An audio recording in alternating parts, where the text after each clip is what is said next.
पंढरपूर नगर परिषदेच्या निवडणुकीसंदर्भात चर्चा विचारविनिमय करण्यासाठी महाराष्ट्र काँग्रेस कमिटीचे प्रदेशाध्यक्ष डॉक्टर हर्षवर्धन सपकाळ, माजी केंद्रीय गृहमंत्री सुशीलकुमार शिंदे, खासदार प्रणिती शिंदे, सोलापूर जिल्ह्याचे प्रभारी मोहन जोशी, काँग्रेसचे जिल्हाध्यक्ष सातलिंग शेटगार यांच्या मार्गदर्शनाखाली पंढरपूर नगर परिषद निवडणुकीसंदर्भात 11 नोव्हेंबर रोजी सायंकाळी 5 वाजता पुण्यश्लोक अहिल्यादेवी होळकर वाडा येथे काँग्रेस पक्षाचे वरिष्ठ उपाध्यक्ष तथा पंढरपूर शहर निरीक्षक विजयकुमार हत्तुरे यांच्या उपस्थितीत काँग्रेस पक्षाची बैठक संपन्न झाली।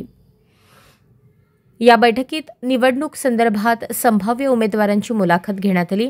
नगर परिषद निवडणुकीत आघाडी झाली तर ठीक, नाही तर स्वबळावर निवडणुका लढण्याचे बैठकीत ठरले। यावेळी महाविकास आघाडीचे नेते भगीरथ भालके आवर्जून उपस्थित होते। पंढरपूर तालुका अध्यक्ष आदित्य फत्तेपूरकर म्हणाले, पंढरपूर नगर परिषद निवडणुकीमध्ये काँग्रेसच्या माध्यमातून चांगले नियोजन करून जास्तीत जास्त उमेदवार निवडून येतील याची सविस्तर माहिती दिली। पंढरपूर शहराचे निरीक्षक विजयकुमार हत्तुरे यांनी सर्व उमेदवारांची माहिती घेऊन उमेदवारांच्या अडचणींबद्दल विचारविनिमय करून जास्तीत जास्त आघाडीमध्ये काँग्रेस पक्षाला जागा मिळावी यासाठी आम्ही आग्रही भूमिका मांडली, अन्यथा योग्य जागा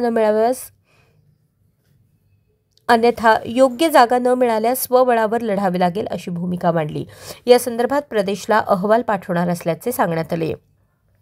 बैठकीत शहर निरीक्षक सुहास भवाळकर, जिल्हा उपाध्यक्ष हनुमंत मोरे, पंढरपूर तालुका अध्यक्ष संदीप पाटील, ज्येष्ठ नेते ज्ञानेश्वर फलटणकर, नागनाथ अधटराव, माजी अध्यक्ष ॲडव्होकेट राजेश भादुले, किसान सेलचे जिल्हाध्यक्ष राहुल कौलके पाटील, माजी शहराध्यक्ष अमर सूर्यवंशी, समीर कोळी, प्राध्यापक जिल्हा सचिव अशोक डोळ, पांडुरंग डांगे, माजी ओबीसी अध्यक्ष शिवाजी धोत्रे, गणेश माने, नागेश मिसाळ, शैलेश घोगदरे, सुनील उत्पात, बाळासाहेब आजबे, मिलिंद अडवळकर, सागर कदम आदी इच्छुक उमेदवार व पदाधिकारी उपस्थित होते।